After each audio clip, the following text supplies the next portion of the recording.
الحمدللہ رب العالمین والصلاة والسلام علی سید الانبیاء والمرسلین اما بعد فاعوذ باللہ من الشیطان الرجیم بسم اللہ الرحمن الرحیم۔ عزیز طلبہ کرام، اصول وراثت کے 8ویں باب پر ہماری گفتگو جاری و ساری ہے، اور 8ویں باب کی آخری 4 فصلیں وہ ہم پڑھ چکے۔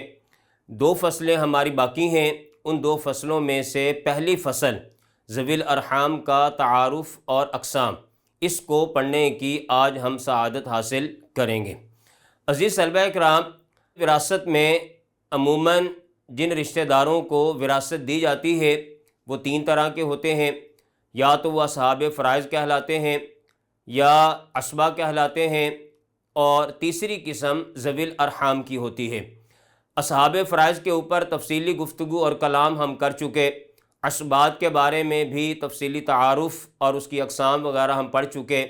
آج کے درس میں ذوی الارحام کا تعارف اور اس کی اقسام یہ بیان کی جائیں گی۔ ذوی الارحام کا تعارف اور اس کی اقسام کو پڑھنے سے پہلے ہم اصحاب فرائض اور عصبات کو دہرا لیتے ہیں۔ اصحاب فرائض 12 رشتہ دار ہوتے ہیں، جن میں سے 8 عورتیں، 4 مرد ہیں۔ مردوں میں باپ، دادا، شوہر اور اخیافی بھائی ہے، جبکہ عورتوں میں بیوی، بیٹی، پوتی، حقیقی بہن، علاتی بہن، اخیافی بہن، ماں اور جدہ صحیحہ یعنی دادی اور نانی وغیرہ۔ تو یہ 12 رشتہ دار اصحاب فرائض کہلاتے ہیں، جن کے بارے میں تفصیلی گفتگو ہم پڑھ چکے۔ دوسرے نمبر پر عصبات ہیں، اور عصبات کے بارے میں بھی ہم تفصیلی گفتگو جو ہے وہ کر چکے کہ عصبات 3 طرح کے ہوتے ہیں: عصبہ بنفسہ، عصبہ بغیرہ، اور عصبہ مع غیرہ۔ عصبہ بنفسہ کی پھر 4 قسمیں ہم نے پڑھی تھیں، جس میں سب سے پہلے جزء میت، دوسرے نمبر پر اصل میت، تیسرے نمبر پر جزء باپ، اور چوتھے نمبر پر جزء دادا۔ جزء میت میں بیٹا، پوتا، پڑپوتا یا اس سے نیچے کا بیٹا جو ہے وہ آتے ہیں۔ اصل میت میں باپ، دادا، پردادا یا اس سے اوپر کا جو باپ ہے وہ آتا ہے۔ تیسرے نمبر پر جزء باپ میں حقیقی بھائی، علاتی بھائی، حقیقی بھائی کا بیٹا، علاتی بھائی کا بیٹا، حقیقی بھائی کے بیٹے کا بیٹا، علاتی بھائی کے بیٹے کا بیٹا، نیچے تک مذکر اولاد اس میں شامل ہوتی ہے۔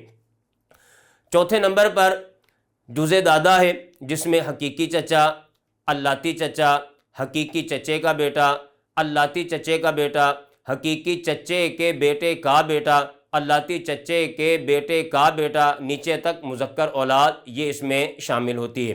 پھر اس کے آگے بھی یہ عصبات کی گفتگو جو ہے وہ چلتی رہتی ہے، جس کو ہم نے عصبات والے چیپٹر میں تفصیل کے ساتھ پڑھا تھا۔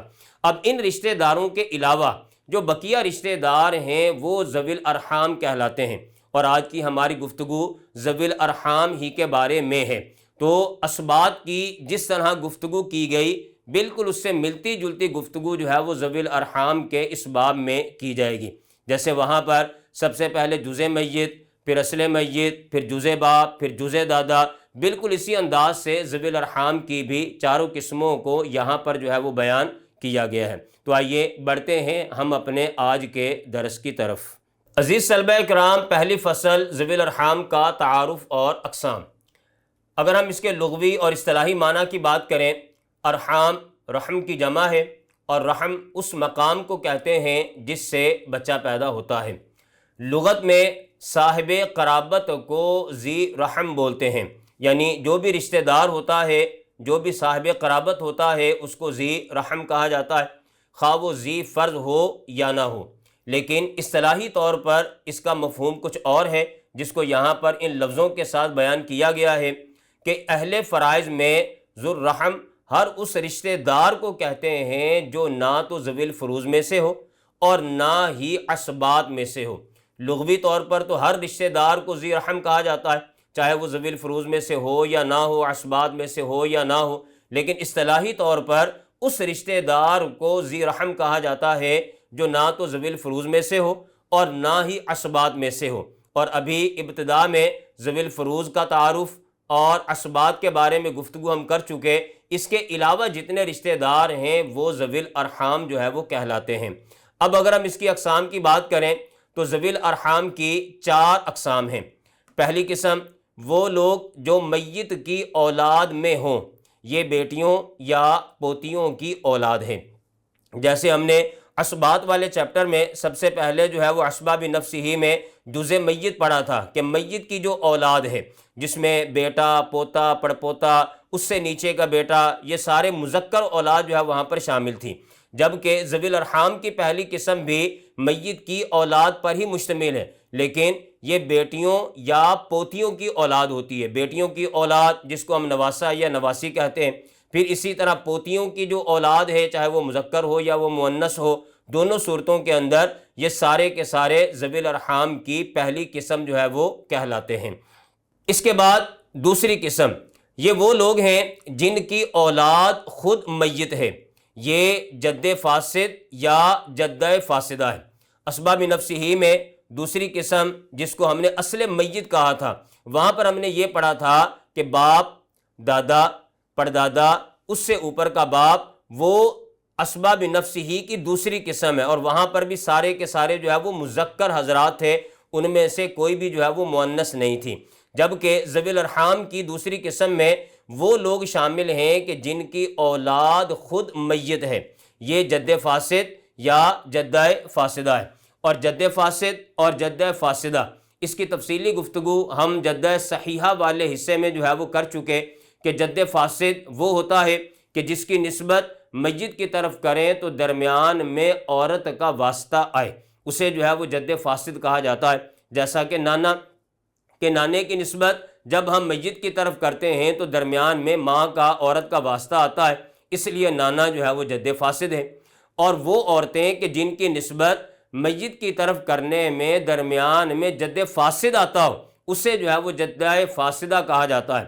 تو لہٰذا نانا چونکہ جد فاسد ہے تو جن عورتوں کے لیے یہ نانا درمیان میں واسطہ بنے گا وہ عورتیں جدات فاسدہ کہلاتی ہیں، جیسا کہ نانا کی ماں، نانا کی ماں کی ماں، نانا کے باپ کی ماں، نانا کے باپ کی ماں کی ماں، یہ ساری عورتیں جو ہے وہ جدات فاسدہ کہلاتی ہیں، اس لیے کہ نانا جو ہے وہ درمیان میں واسطہ بنتا ہے اور نانا جد فاسد ہے۔ تو جن عورتوں کے لیے جد فاسد واسطہ بنے وہ عورتیں جدات فاسدہ کہلاتی ہیں۔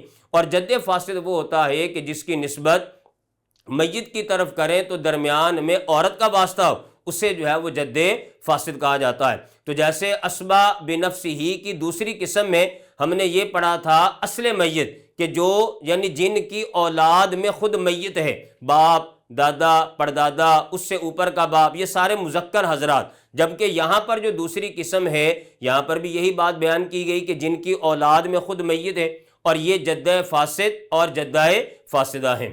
یہ وہ لوگ ہیں جن کی اولاد خود میت ہے، یہ جد فاسد یا جدہ فاسدہ ہے، خواہ ان کی تعداد کتنی ہی کیوں نہ ہو۔ جیسے نانا جد فاسد ہے، نانا کی ماں، نانا کی ماں کی ماں، نانا کے باپ کی ماں، اور نانا کے باپ کی ماں کی ماں، یہ سب جو ہے وہ جدات فاسدہ کہلاتی ہیں، اور یہ ذوی الارحام کی دوسری قسم ہے۔ اگر ہم بات کریں ذوی الارحام کی تیسری قسم کی تو یہ وہ لوگ ہیں جو میت کے ماں باپ کی اولاد میں ہوں، جیسے ہم نے اسباب بنفسہ کی تیسری قسم میں پڑھا تھا جزء باپ کہ جس کے اندر حقیقی بھائی، اللاتی بھائی، حقیقی بھائی کا بیٹا، اللاتی بھائی کا بیٹا، حقیقی بھائی کے بیٹے کا بیٹا، اللاتی بھائی کے بیٹے کا بیٹا، اور اسی طرح نیچے تک مذکر اولاد جو ہے وہ اس میں شامل ہوتی ہے۔ تو یہاں پر سارے کے سارے جو ہے وہ مذکر حضرات تھے، ان میں سے کوئی بھی جو ہے وہ مؤنث نہیں ہے۔ اسی طرح ذوی الارحام کی تیسری قسم میں یہ مذکور ہے کہ وہ کہ جو میت کے ماں باپ کی اولاد میں ہوں۔ اب میت کے ماں باپ کی اولاد میں کون کون سے لوگ ذوی الارحام کی تیسری قسم میں شامل ہیں، آئیے اس کو پڑھنے کی سعادت حاصل کرتے ہیں۔ تیسری قسم یہ وہ لوگ ہیں جو میت کے ماں باپ کی اولاد میں ہوں، جیسے حقیقی اور اللاتی بھائیوں کی بیٹیاں یعنی بھتیجیاں۔ اب یہاں پر غور کیجئے، حقیقی بھائی، اللاتی بھائی، یہ دونوں اسباب نفسہ کی تیسری قسم میں داخل ہیں۔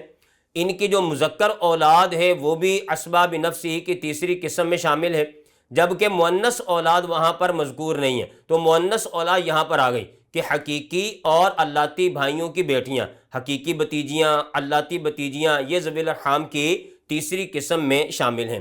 اس کے بعد اخیافی بھائیوں کی اولاد، اخیافی بھائی ذوی الفروض میں شامل ہیں، اور اخیافی بھائی کی جو اولاد ہے، چاہے وہ بیٹے ہوں یا بیٹیاں، یعنی اخیافی بتیجے ہوں یا اخیافی بتیجیاں ہوں، یہ ذوی الارحام کی تیسری قسم میں شامل ہیں۔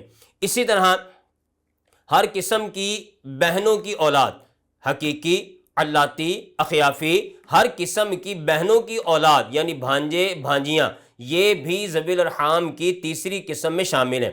حقیقی، اللاتی، اخیافی، یہ تینوں طرح کی بہنیں خود ذوی الفروض میں سے ہیں، لیکن ان کی جو اولاد ہے یعنی جو بھانجے بھانجیاں کہلاتے ہیں، چاہے وہ حقیقی بھانجے بھانجیاں ہوں، اللاتی بھانجے بھانجیاں ہوں یا اخیافی بھانجے یا بھانجیاں ہوں، ہر طرح کے بھانجے بھانجیاں جو ہے یہ ذوی الارحام کی تیسری قسم میں جو ہے وہ شامل ہیں۔ اور اگر ہم بات کریں ذوی الارحام کی چوتھی قسم کی، یہ وہ لوگ ہیں جو میت کے دادا، دادی، نانا، نانی کی اولاد میں ہوں۔ جیسے یہاں پر سب سے پہلے باپ کا ماں شریک بھائی یعنی اخیافی چچا، اس کو بیان کیا گیا۔ اب بقیہ جو دو چچا ہیں، حقیقی چچا اور اللاتی چچا، جیسا کہ ہم اسباب نفس ہی کی چوتھی قسم کے اندر پڑھ چکے کہ حقیقی چچا، اللاتی چچا، حقیقی چچے کا بیٹا، اللاتی چچے کا بیٹا، یہ اسباب نفس ہی کی چوتھی قسم میں جو ہے وہ شامل ہے۔ تو حقیقی چچا، اللاتی چچا وہاں پر ہے، اخیافی چچا جو ہے وہاں پر مذکور نہیں تھا، تو اخیافی چچا جو ہے وہ یہاں پر آ گیا کہ باپ کا ماں شریک بھائی یعنی اخیافی چچا، یہ ذوی الارحام کی چوتھی قسم میں شامل ہے۔ اور اسی طرح اخیافی چچا کی جو اولاد ہے یعنی اخیافی کزن، چاہے وہ مذکر ہوں یا وہ مؤنث ہوں، وہ بھی ذوی الارحام کی چوتھی قسم میں شامل ہیں۔ اس کے بعد حقیقی اور اللاتی چچاؤں کی بیٹیاں، وہ بھی ذوی الارحام کی چوتھی قسم میں۔ حقیقی اور اللاتی چچاؤں کے بیٹے وہ اسباب نفس ہی کی چوتھی قسم میں شامل تھے، جبکہ حقیقی اور اللاتی چچاؤں کی بیٹیاں وہ ذوی الارحام کی چوتھی قسم میں جو ہے وہ شامل ہو چکی ہیں۔ اسی طرح پھوپھیاں اور ان کی اولاد، ماموں اور ان کی اولاد، خالائیں اور ان کی اولاد، یہ سارے کے سارے بھی ذوی الارحام کی چوتھی قسم میں ہیں، کیونکہ چوتھی قسم میں ہم نے یہ پڑھا کہ وہ لوگ جو میت کے دادا دادی اور نانا نانی کی اولاد میں ہوں۔ اب اس میں باپ کا ماں شریک بھائی بھی آ گیا، اس کی اولاد بھی آ گئی، حقیقی اور اللاتی چچاؤں کی بیٹیاں، پھوپھیاں اور ان کی اولاد، چاہے وہ مذکر ہو یا مؤنث، ماموں اور ان کی اولاد، چاہے وہ مذکر ہو یا مؤنث، خالائیں اور ان کی اولاد، چاہے وہ مذکر ہو یا مؤنث۔ تو یوں ان چار قسموں کے اندر جو ہے یہ ذوی الارحام جو ہے وہ تقسیم ہے۔ پہلی قسم وہ جو میت کی اولاد میں ہوں، دوسری قسم وہ کہ یہ وہ لوگ ہیں جن کی اولاد خود میت ہے، اور تیسری قسم یہ وہ لوگ ہیں جو میت کے ماں باپ کی اولاد میں ہوں، اور چوتھی قسم یہ وہ لوگ ہیں جو میت کے دادا دادی، نانا اور نانی کی اولاد میں شامل ہوں۔ عزیز طلبہ کرام، یہ تھا ہمارا آج کا سبق کہ جس کے اندر ہم نے ذوی الارحام کا لغوی اور اصطلاحی معنی اور ذوی الارحام کی چاروں قسموں کو پڑھنے کی سعادت حاصل کی۔ کل کے درس میں انشاءاللہ عز و جل دوسری فصل کو شروع کیا جائے گا، اور اس میں ذوی الارحام کے درمیان مال تقسیم کرنے کے اصول و ضوابط کو تفصیل کے ساتھ پڑھنے کی سعادت حاصل کریں گے۔